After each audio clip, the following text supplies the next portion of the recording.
One time, one of my kids said to me, Mom, the house becomes a wreck and then we clean it up and then it's a wreck again and then we clean it up. It's just a cycle. But when you're happy, everything goes better. And when you're not happy, we all feel guilty. So chill, Mom, and just enjoy life. He was right. The nature of having all these children in your home is that it's going to be clean and dirty, clean and dirty. Dirty dishes, clean dishes. There's a part of each of us that needs to accept we are limited. We are not perfect. We need to take care of ourselves because this is a marathon. It's not a short distance run. My name is Lisa, mother of 8 and creator of the blog and YouTube channel Farmhouse on Boom. On this podcast, I like to talk about simplifying your life so you can live out your priorities. I help you learn how to cook from scratch and decorate on a budget through this podcast and my courses, Simple Sourdough and the Simple Sewing series. I also help people reach their goals from home through my business courses, Create Your Blog Dream and YouTube Success Academy. I will leave links to these resources in the show notes and description box below. Now let's get into the show.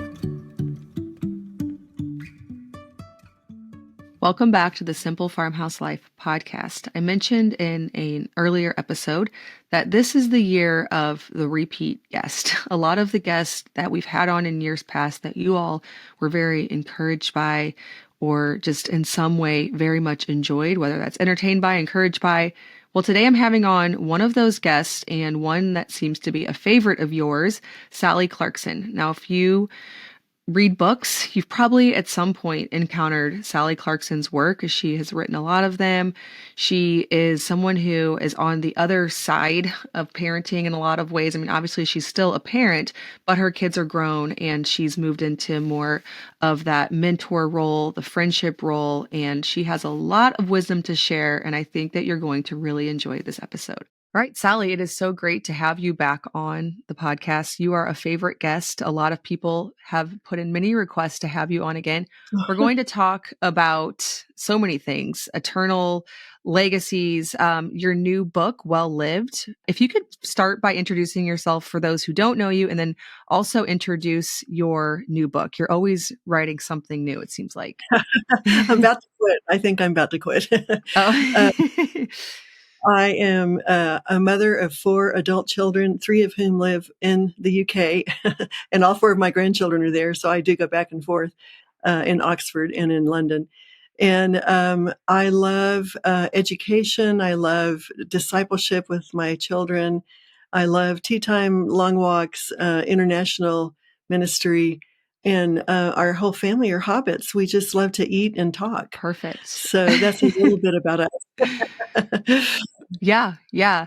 And your new book, Well Lived, it's about living and leaving a lifelong legacy.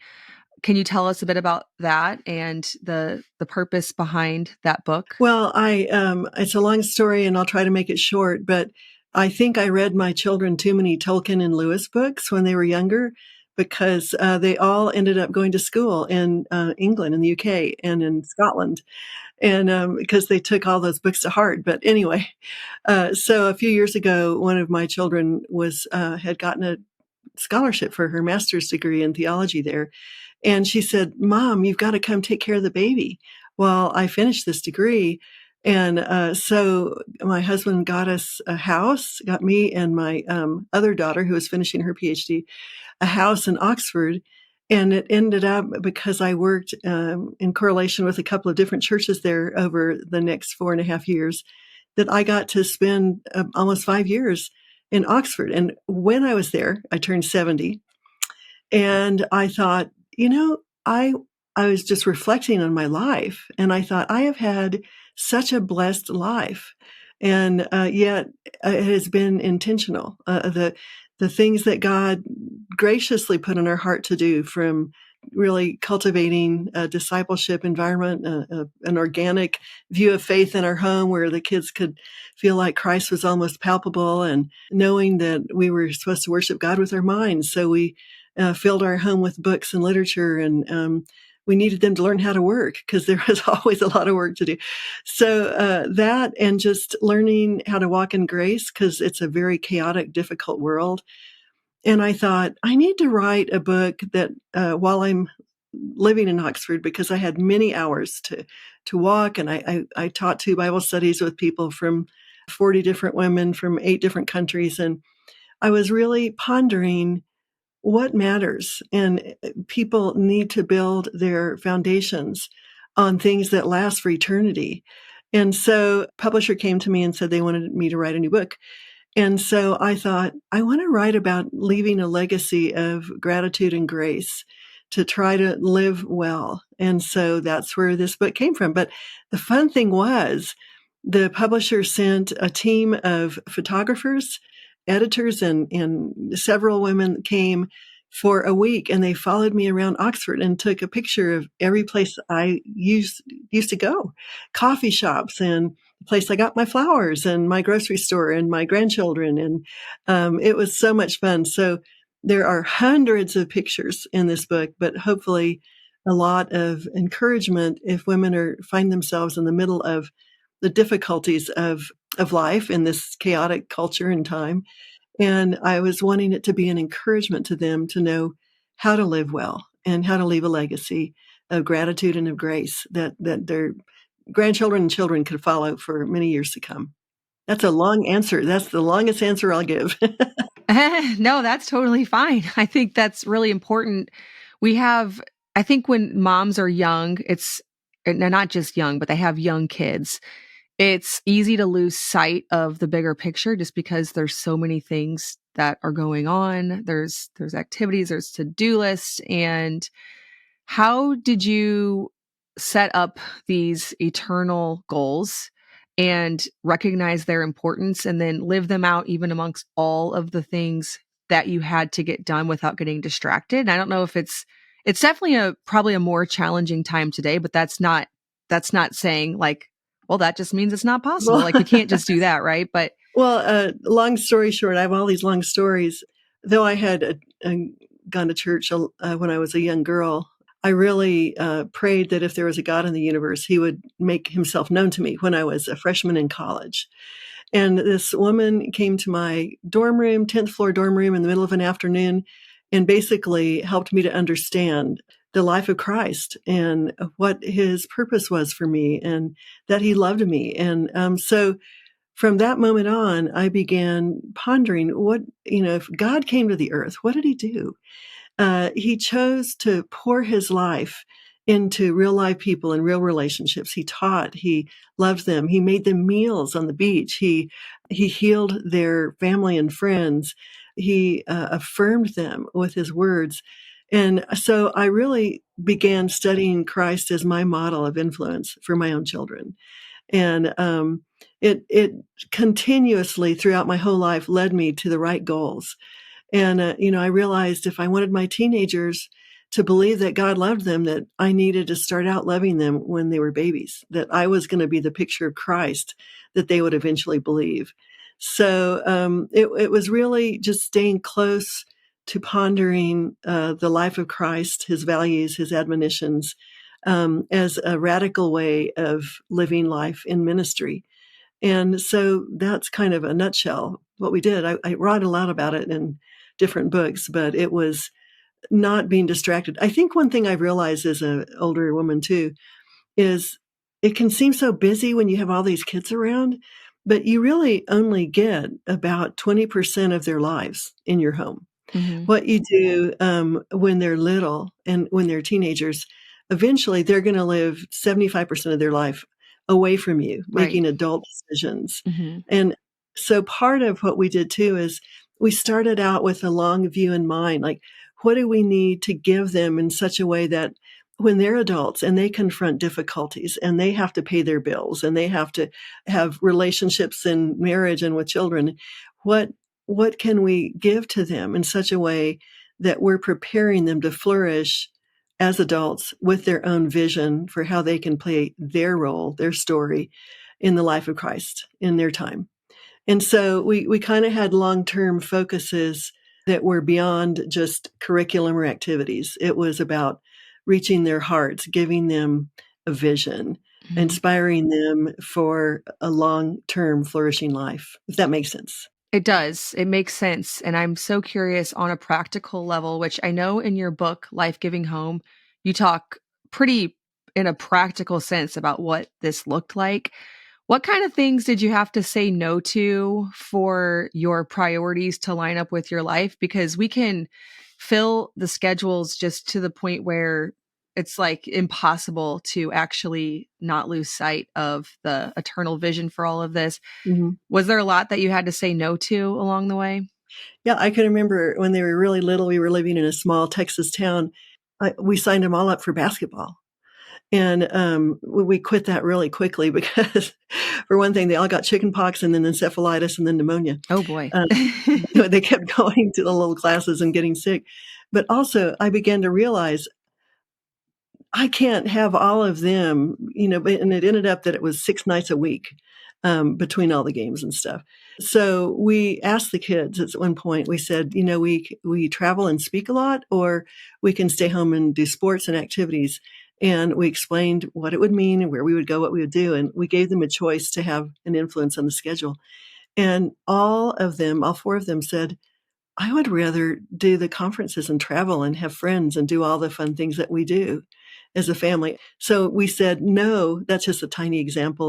We aren't against Yeah. sports. I have brothers. I only had brothers, but we did have to say no to a lot. We allowed each child one activity outside the home because we did a lot of things as our family, and we traveled and we had conferences. And so each of them got their one activity, and ended up that several of them picked the same ones or groups or whatever. And then as they got older, we had them enrolled in support groups and classes and stuff, choirs, stuff like that. It's different at different stages. Yeah, it is. I know it's really like you ask questions very broadly. People are like, well, what about this? It's like, well, if you're in one stage, you're going to say one thing. If you're in another stage, you're going to say completely another thing. And so, yeah, it's kind of hard to generalize what that looked like over the years. But I know how quick just like the everyday stuff, just like keeping the home and making food and like any of the activities can swallow up all of your Yeah. brain space to where you're not even thinking about any vision beyond today or tomorrow. Mhm. And I'm curious how you and your husband sat down, or did you sit down and like think this through, or was it just like you kind of came into marriage with this vision and you were able to stay on it through all of the different years and seasons? We definitely didn't come into marriage with a vision. I'd never changed a diaper in my life. Yeah, me neither. And maybe one of my sisters, but I think one of my other sisters was more like the one that would have grabbed the baby and done that. So I don't know that I really did either. But we're both intuitive on if you say Myers-Briggs, and we both kind of intuit ideas. We like to organize life. We like to be goal oriented. And so we continually simplified our lives. We did do all the meals at home. I mean, we ate meals almost every night together. And my kids were in there helping us. They learned from the time they were very little. I think that developing rhythms and routines is such a friend to families, because our kids kind of grew up knowing what to do, who was going to set the table every day. We didn't change chores. We gave them the same chore for eternity. Okay, So that makes it simple. Yeah. yeah, so, the one child would, load the dishwasher at night after dinner, the other one to unload it the next morning, and then somebody was always setting the table, or that's just an example. Every afternoon at 5 o'clock, I would put on really interesting music, and we would set a timer, and we would pick up the house for 20 minutes, and things would Hmm. go back into boxes and, into Ziploc bags. We had puzzles that went into those. And we had a rhythm that before, we all had dinner at night, that's what we did. And so, we had a bedtime blessing routine. We had times when we had devotions every morning. And I think the more you can have a rhythm and your children know what to expect, then the more you can get those specific tasks done. I only really cleaned house once a week. We would take an hour, and in other words, if the floor wasn't vacuumed the rest of the week, oh well, we knew it was coming. They would eventually Right. but and I cooked a lot of meals ahead, probably like a lot of what you do. As a bread maker, I cooked a lot of meals and froze them. Like I would always have bags of chicken meat and turkey meat, and the ground turkey, which we use instead of. Sometimes we use ground beef, but we got into turkey. So we would have bags of those in the freezer, so that at any moment I could use them in simple recipes. But I think you kind of have a grace when you're younger, to do all of this, because now that I have, now that I'm almost 72, I don't have quite the same grace as I used to have. In other words, when the kids and the grandkids and the spouses are all here, I think, how did we feed all these people thousands of years? But now everybody else cooks too, so it's fine. Well, we come over to my parents once a week, and I have 8 kids. My sister has 7. One of my other 2 sisters, one has 2, one has 1. And we bring our spouses and we come in there and she cooks for all of us once a week. If my kids lived anywhere near me.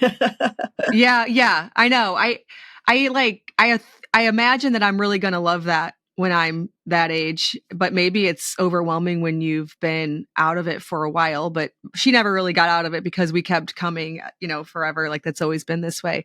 But yeah, it's funny. Like it's just such a huge gathering at this point. Taking a quick break from this great conversation to tell you about today's video sponsor, Azure Standard. I was just talking to my mom yesterday because she has started placing orders on Azure Standard, and she was asking me, what all do you get? What are some of those staple things that you pick up every month from Azure Standard? So things like raw cheddar cheese, even produce like potatoes, onions, of course, wheat berries, ketchup, mustard, eggs. I got 15 dozen eggs on my last Azure Standard order. Right now, in some areas, you can't get eggs at all. The way that Azure Standard works is they're a co-op based model. In a sense, you and people in your community meet at a drop location that is already organized in most areas of the country. You can find a couple drop locations within a short radius of where you live. Mine is actually quite close. A big truck comes in with all of these organic and fresh and quality ingredients that you can use to stock your fridge, pantry, and freezer in a from scratch kitchen.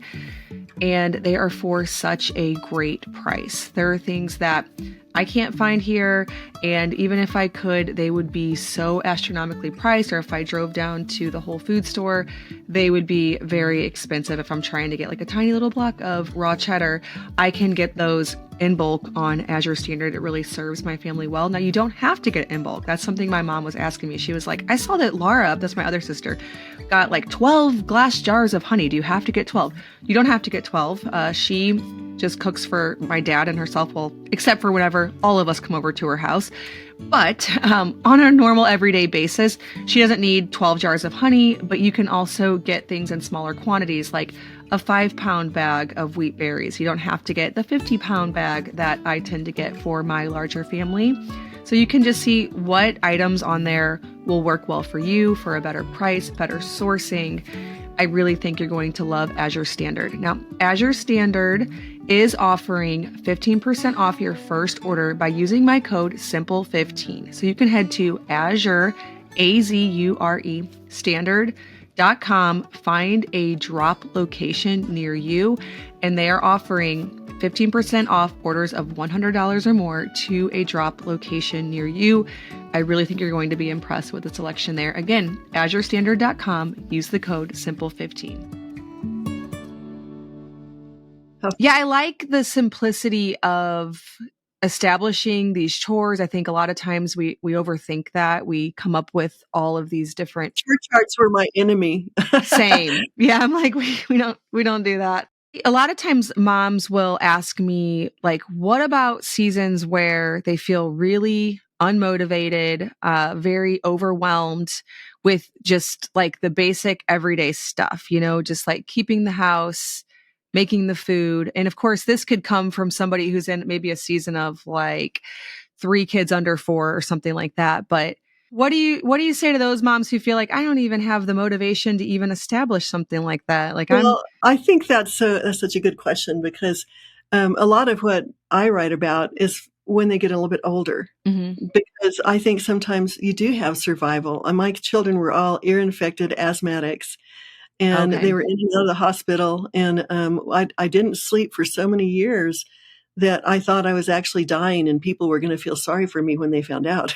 When you were dead, they're going to be like, Yeah, wow, when we I was should have dead, well, known. somebody will appreciate me then. Yeah. But I think, I was a little bit older when I had my first children, or when I got married. And so I was almost 31 when I had my first child, 42 when I had my last one, Oh, three wow. miscarriages Yeah. clean. And so I was kind of, I just fell in love with them. I was surprised at how much I thought, oh my goodness, I get to have this real human being in my life. So at least it was a time when I was looking forward to having them. And we moved 24 times, 9 times internationally. So it felt like a lot of my children's lives went to that. But I think that sometimes women need to remember that they're human beings, that they have physical needs. They need to sleep. They need to eat healthy. They need to exercise. They have emotional needs. They need to have somebody who validates them, because none of us have perfect children, and they're all in process. So it helps to have a friend or support group who has your values, that can love you. And I remember one time I was quite depressed and felt like I'm not accomplishing anything, and life had many difficulties in it. And one of my friends said, "I don't know what to do to help you, but I bought you a massage." And it's $100, the big one. And so I went to this massage, and this whole group of people took care of me for a day and all. Well, when I got home, I wasn't depressed anymore. I mean, I think sometimes we forget that we are human beings with needs, and also people worry too much. And Hmm. Oh, yes. I wrote about that in my book, in Well Lived, because you need to celebrate life, and you Hmm. need to see the beauty, and you need to enjoy the little ones and kiss them on their heads. It makes them smarter. That's physiologically, they've tested that. You need to love your children well, and take time to listen to them, and take time to play, because I think that teenagers and young adults feel safe with people they trust, feel safe with people who have loved them well, who have affirmed them. I love who you are. You're going to have a great story to tell. I've made mistakes too. I mean, it's just like us. Do unto others as you would have them do unto you is my favorite parenting verse, because I want people to forgive me when I make mistakes. I want them to talk with me and ask me questions and be interested in my life. And I really never reject a hot cup of tea that somebody actually thought to give to me, that I didn't have to make myself. In other words, Right. So simple, really. yeah, we need to build into our life. I remember when I was 45, I was exhausted, and had all sorts of things happening. And I went to a physician, and he said, "Well, you can die early if you want to." And he said, he You got a 3-year-old at this point, so not too early. exactly, 3-year-old and depressed teenagers, um, and books to write. And so that's when I really kind of changed my schedule. And it included Saturday morning breakfast out at this little French cafe, with a long walk amongst these Victorian houses, because I love. With the 4 kids? Nope. Uh, Oh, okay. I I'm like, I "Do the was gonna kids go say on to that. this breakfast?" That sounds fun, but No, I took my oldest daughter for years, and then I began taking the other kids. But the other thing I did is once, like twice a month, probably, I took each of my boys by themselves out for an early breakfast, and one of them was the low fat, build your muscles sort of guy, and the other Mhm. one was I want all the high fat. I want to eat all the Right. bacon and gravy and fried things that I can. But I would do it twice a month, and they knew which day, because then I could say, "How are you doing? And what's going on?" It's when they had driver's licenses, and they would go from 0 to 70 in 2 seconds. Um, Mhm. but, I knew that as I watched the life of Christ, relationships were the key for passing on faith to them. He loved them, he served them. He was the God who washed 120 dirty men toes. And, they trusted him. He said, "You're the rock, and you're the man in whom there's no guile." And he used words of affirmation. And so when my kids were older, you don't worry as much if they're eating broccoli and spinach and whatever. You kind of go, "All I want you to do is be virtuous." Mhm. In other words, you change to adult ways. And I want to say this, I hope this is okay. A lot of people say to me, "How do you control your adult children?" And I think it was never my goal to control my adult children. There, Right. you do your best to build into their lives, to love them well, to give them a foundation of truth and the word and knowledge and virtue, and you're interacting with them for years in preparation for them still holding fast to those treasures that you gave them when they were little.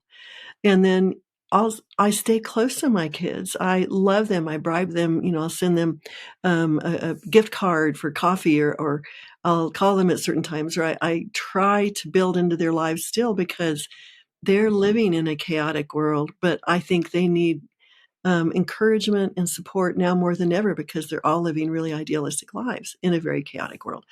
So I think that you train, train, train with the vision towards sending them into the world to live a story for Christ. But then when they begin going, you trust them and you Hmm. accept their limitations, and you allow them to grow slowly as you did as a young adult. But it's not about control. It's about loving them and inspiring them and believing in them. Does that make sense? Because I Yeah, it makes a lot of sense. Like one just like very minor example that stuck out is you have this one kid who like wants to be a bodybuilder and eat low fat, and the other one that wants to go, eat like all the pancakes and bacon and eggs. And you kind of just like let them have their own path with that. Like when we're young moms, we control everything. And there's this yeah, process of like, even down to the food, like we control literally everything. I And know. Yeah. yeah. Hey, your little club. Okay, we're going to Sam's. Everybody is going to be quiet, and we're going to, whatever. Yeah.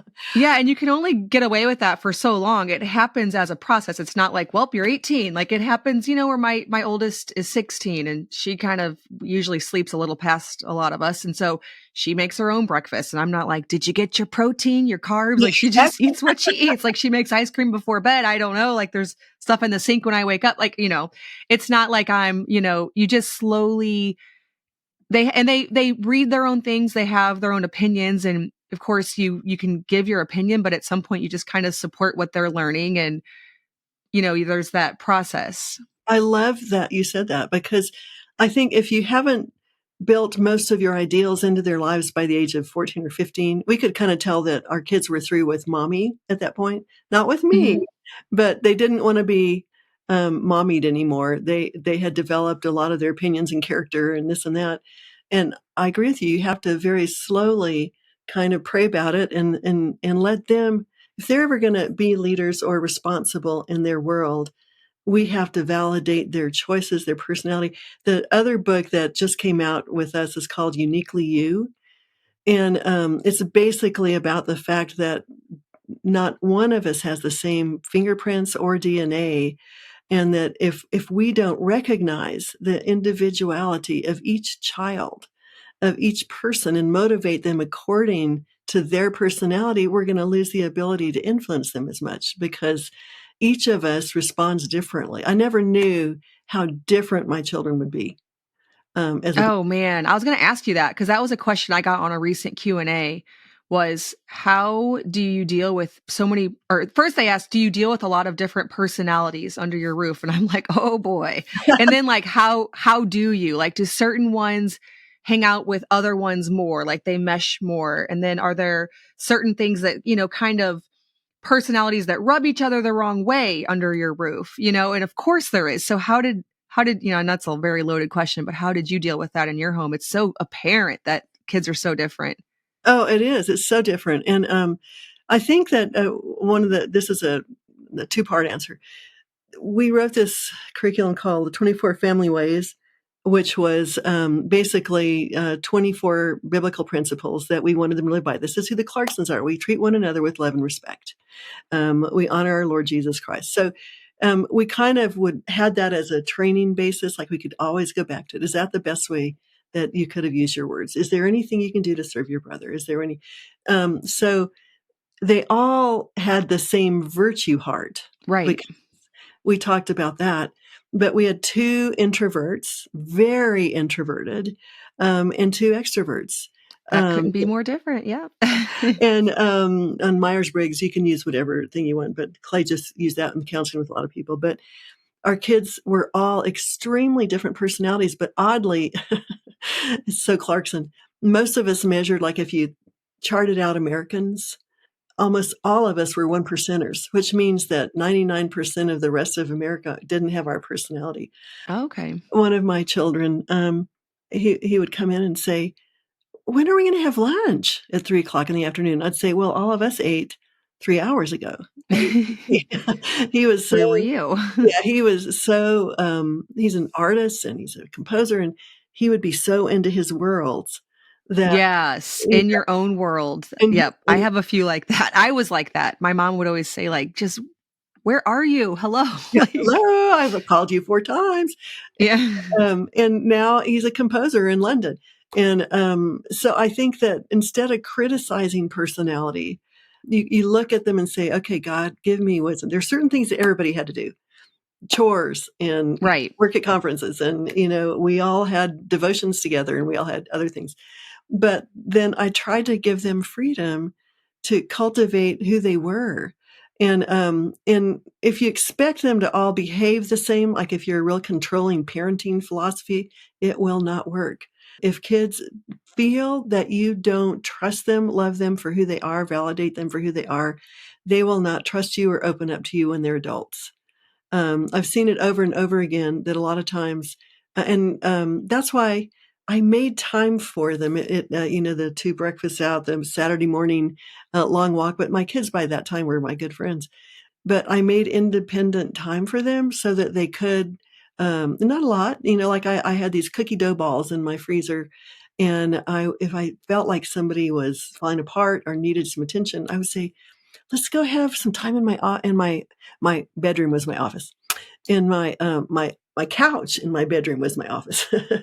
I said, "Let's go have, something," like I had these chocolate chip cookies, and I'd say, "Let's go have a cookie time." And then I would take them in for 15 minutes, and I'd say, "How are you doing? What's going on? I really appreciated how you did this today, or are you struggling with that?"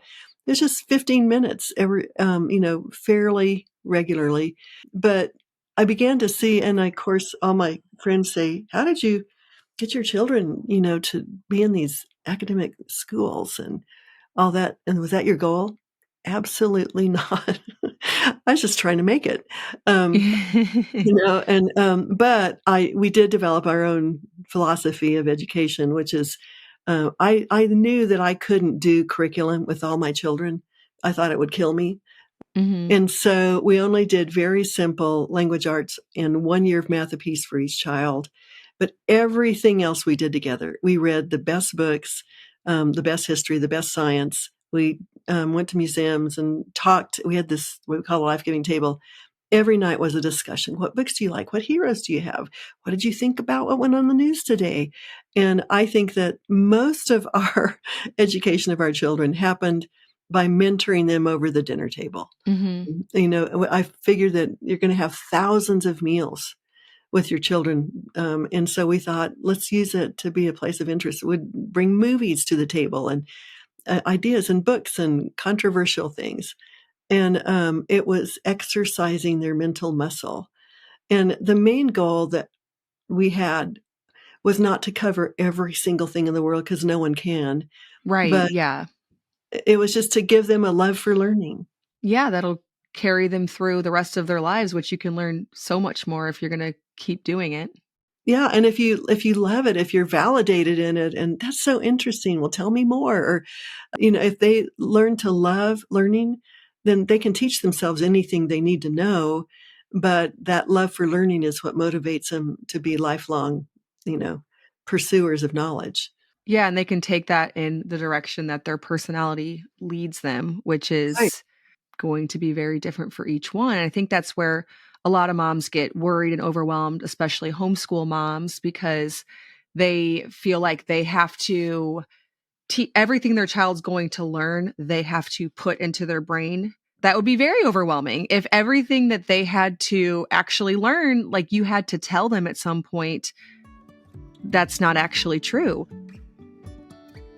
Many years ago, when I was pregnant with my fifth child, I decided to add YouTube to my internet business to diversify and open up a whole world of opportunities. Many things have changed about YouTube since that day. A lot of things, honestly, have remained the same, but I love to educate students on how to create an income from home through YouTube with my YouTube Success Masterclass, which you can find over at bit.ly/farmhouse YouTube masterclass, bit.ly/farmhouse YouTube masterclass, all lowercase. There I share the mistakes that I made when I first got started, how you can achieve success faster, and how to earn a diverse and stable income from the YouTube platform. So if you are interested in using video to reach a wider audience for a business you already have, or you're just curious about what it might look like to incorporate YouTube into your life as a homemaker or a stay-at-home mom, go ahead and check out that free masterclass that I put together for you. What other things do you feel like, as an older mom now, things you've seen, do you think that young moms worry way too much about? One thing is just be easy on the babies.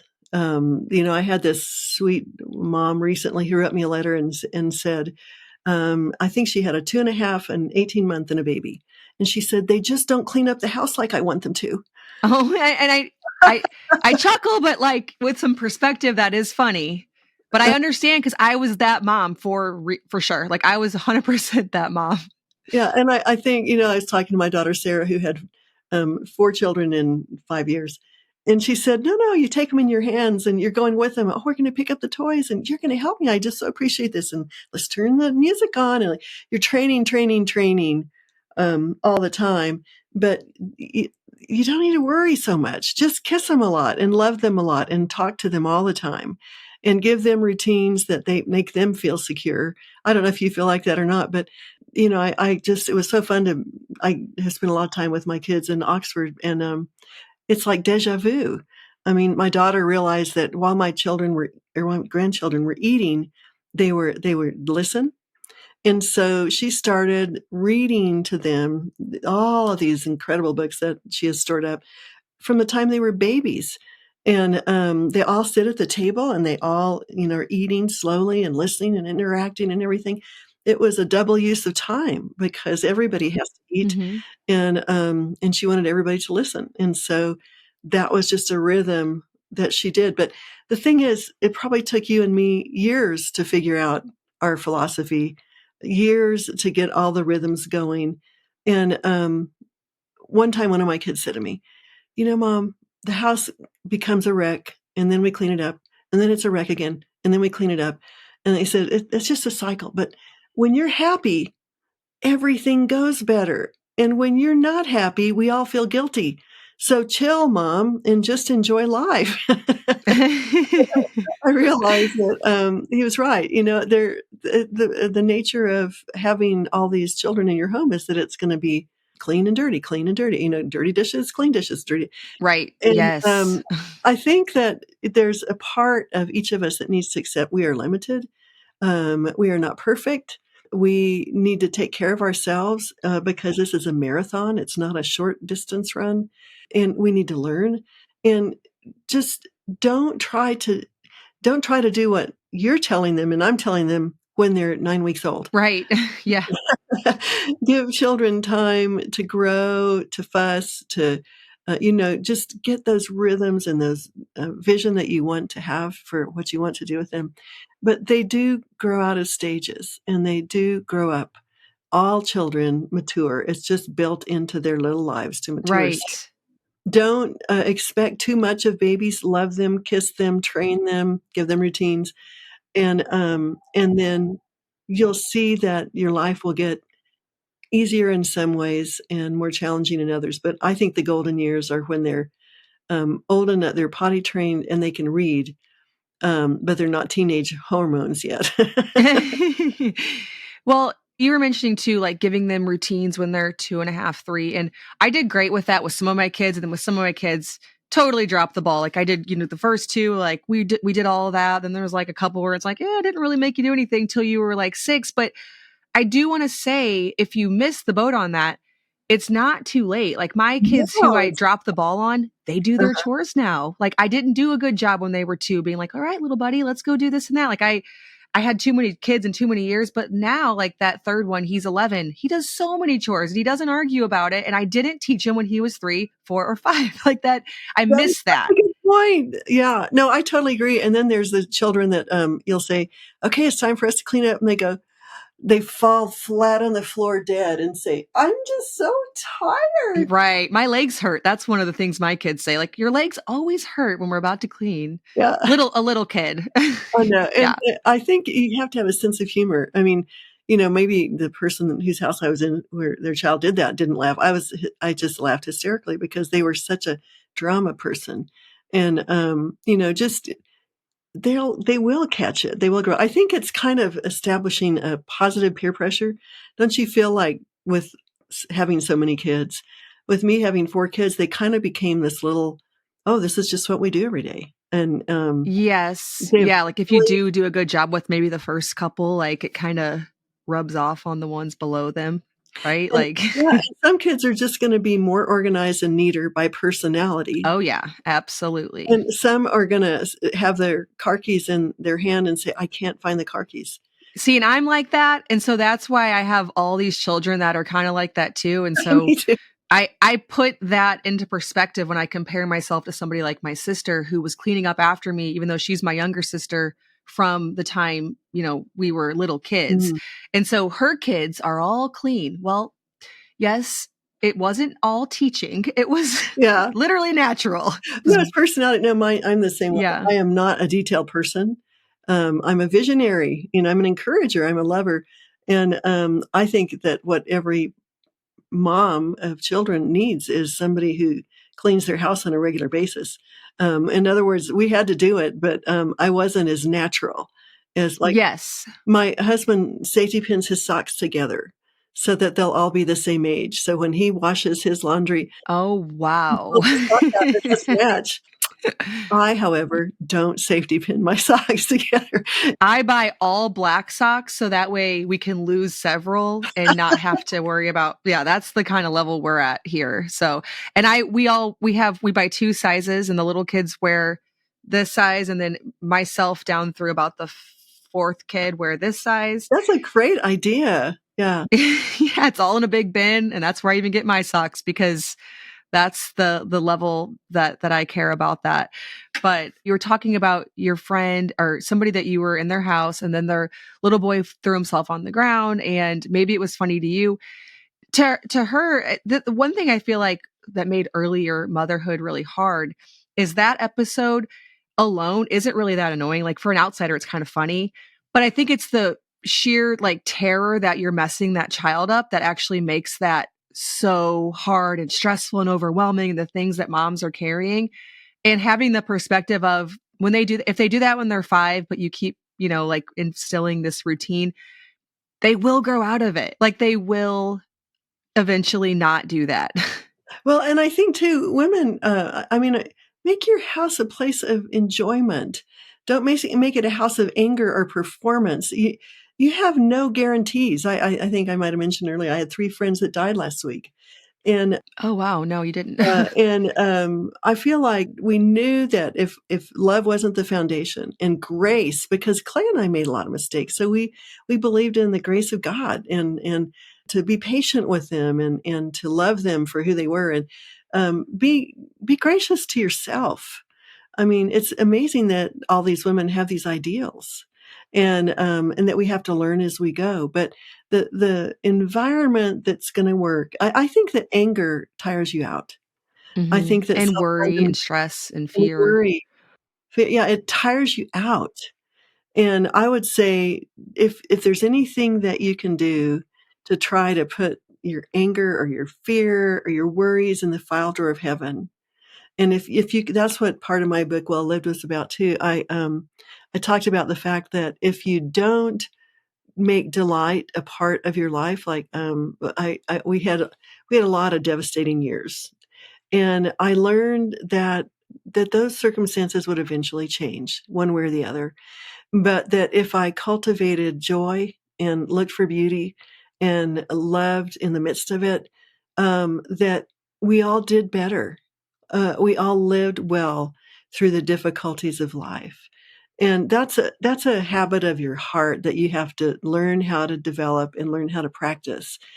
To say, Mhm. God, it doesn't look like you're in control, but I'm gonna trust you with this situation. And meanwhile, I'm gonna go make some, I don't always make cookies, but make some cookies, or we're gonna go outside and go on a hike because I don't feel like teaching today. There Mhm. your home needs to be filled with grace and with goodness and with memories and with fun, because your children are gonna go into a darkish world. It's God has trusted us with these difficult times. It's kind of like, we've been born for such a time as this.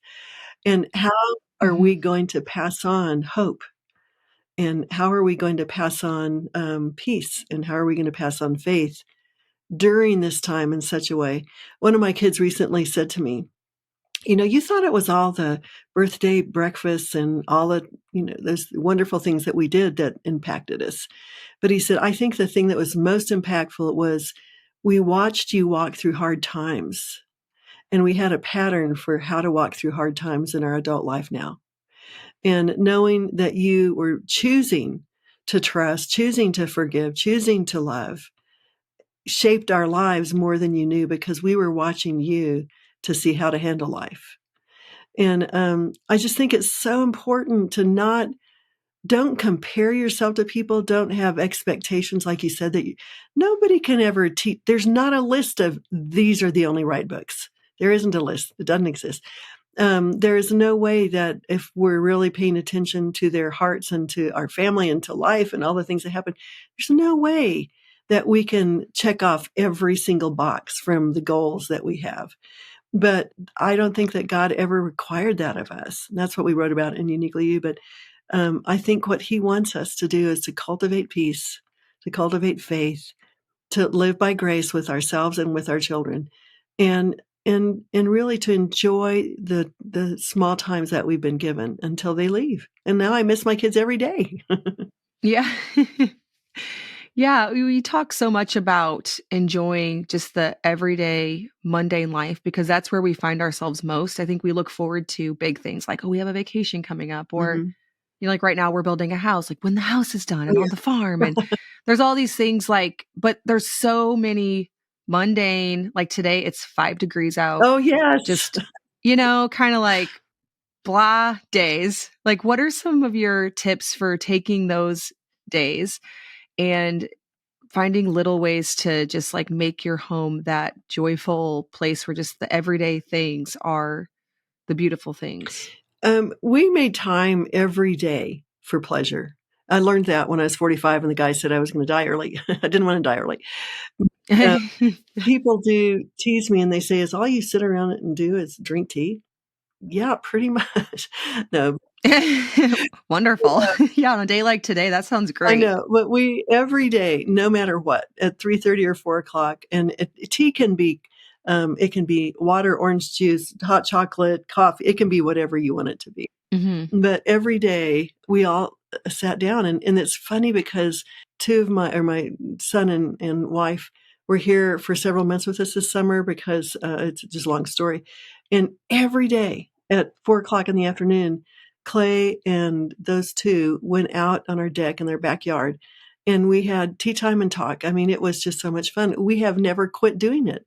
We made time to do fun stuff every day, a break, everybody got a treat. It was Mhm. I can't even think of all the things we did, but, long story short, I don't know what time we are on, but I learned this when I lived in communist countries, because there was a time when, this is way before the internet, and my friend and I were living very desperately in the country, and we were having a very difficult time with the language and with the secret police and with all the different people, and so we decided to take a really quick trip to England, where we knew some other people. And while we were there, we both, between the 2 of us, we only had cash because they didn't have credit cards even.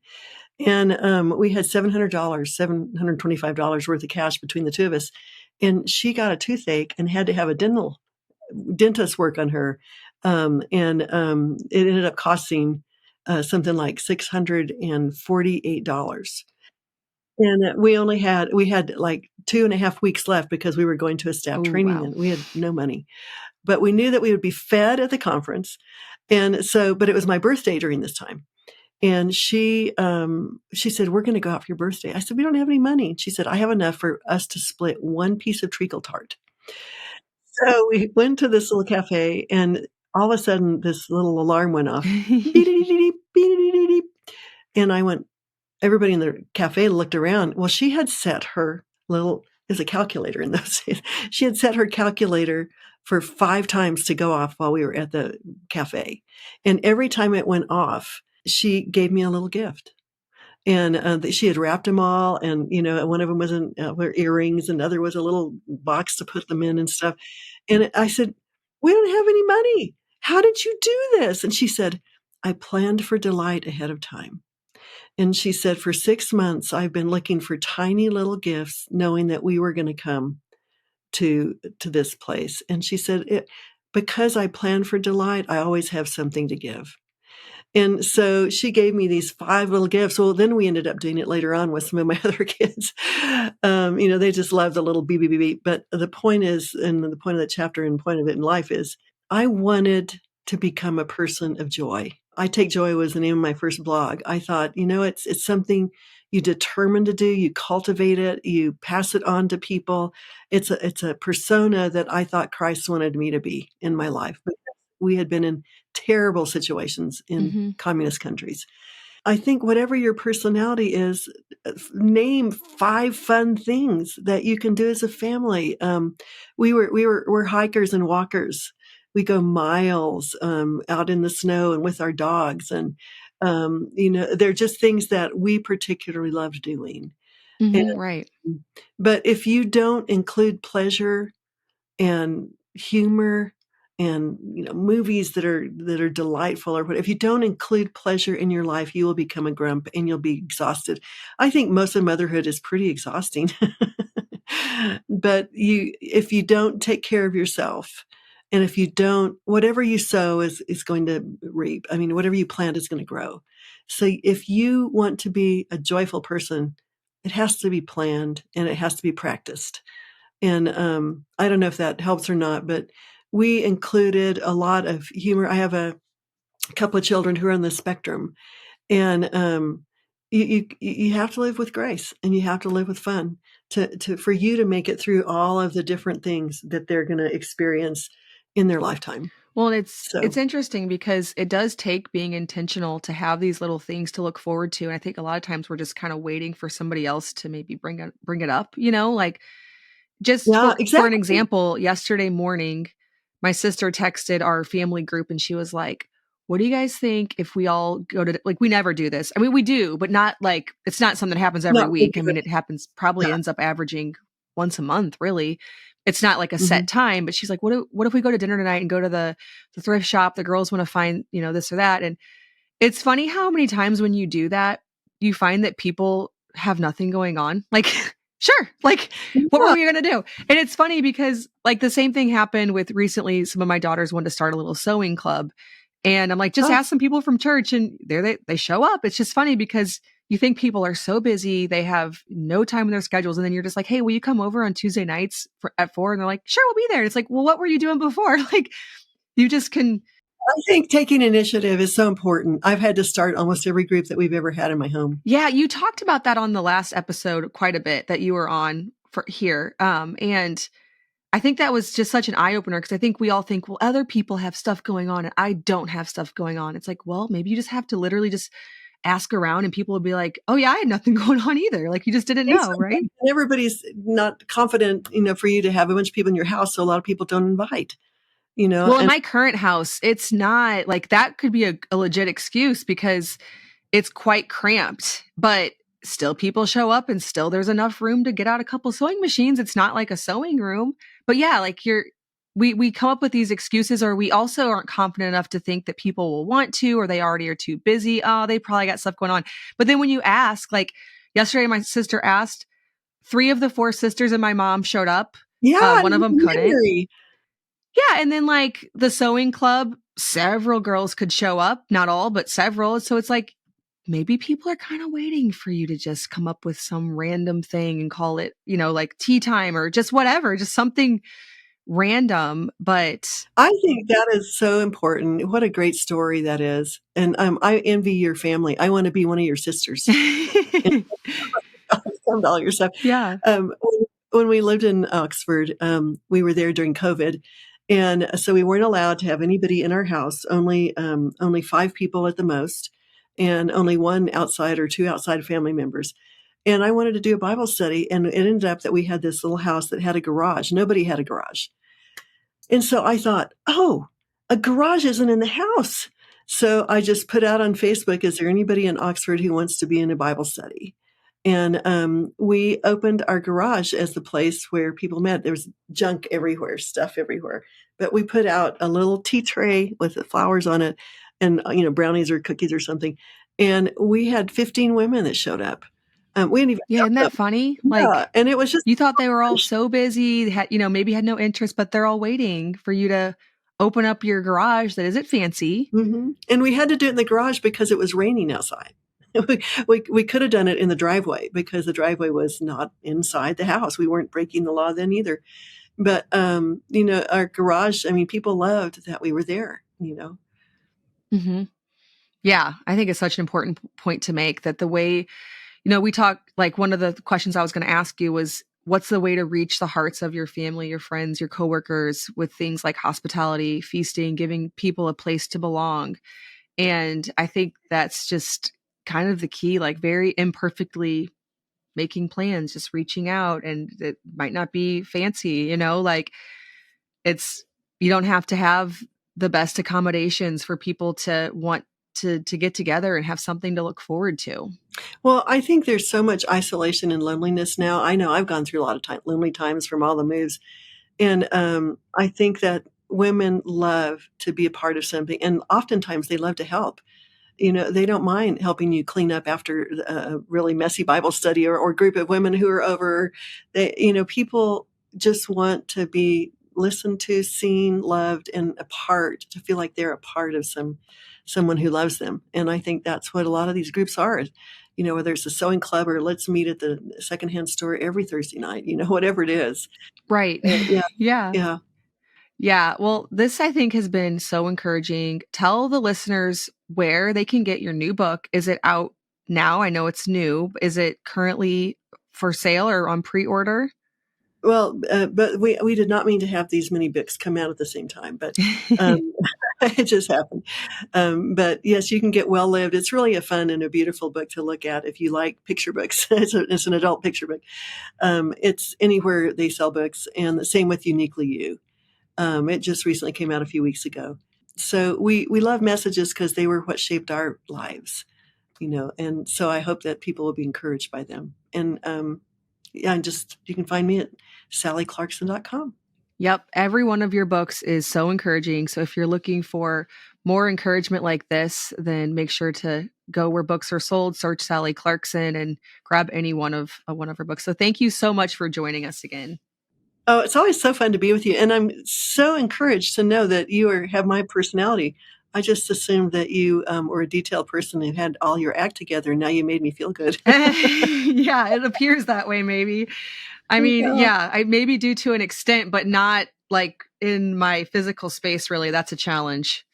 So, yeah, well, I just mean the fact that you said that you might hold your keys and say, where are they? oh, absolutely. I actually, the other day, I had my 8 kids plus 2 neighbor kids. I took them to the pool, an inside pool, ice skating, and then to lunch. And I lost my keys at the buffet. And no. it took I had already called a locksmith, but finally somebody found them. And I was like, I'm stuck. I'm stuck here with 10 children. Like how not even one person can pick us up. Like we're going to need multiple vehicles in on this situation. So yeah, it's definitely a struggle for me. You should definitely put that in a book someday. Yeah. Well, it's out on the podcast. My sister was with me, in her car, her kids loaded up. She's like, wait, you can't find your keys? And she was so nice to help me look for it. She called her husband, like trying to figure out, but like, she's probably like, are you kidding me? Yeah, well, I don't know. I think that all the people in my life know to, just take a deep breath when these. Yep. Yes. Awesome. Well, thank you so much for joining us. Oh, it's always a privilege. Thank you for having me. Thanks, as always, for listening to the Simple Farmhouse Life podcast. My husband Luke and I and our 8 kids work together side by side on our little homestead and use our blog, podcast, and YouTube channel to reach other homemakers, home cooks, and homesteaders with practical recipes and daily family life. For everyday sourdough recipes, make sure to check out our blog, farmhouseonboone.com. And to dig deeper, we do also offer a course called Simple Sourdough over at bit.ly/farmhouse sourdough course. That's all one word, bit.ly/farmhouse sourdough course. If you're looking to learn how we earn an income online, check out my free blog success masterclass at bit.ly/farmhouse blogging school and my YouTube course at bit.ly/farmhouse YouTube course, all one word.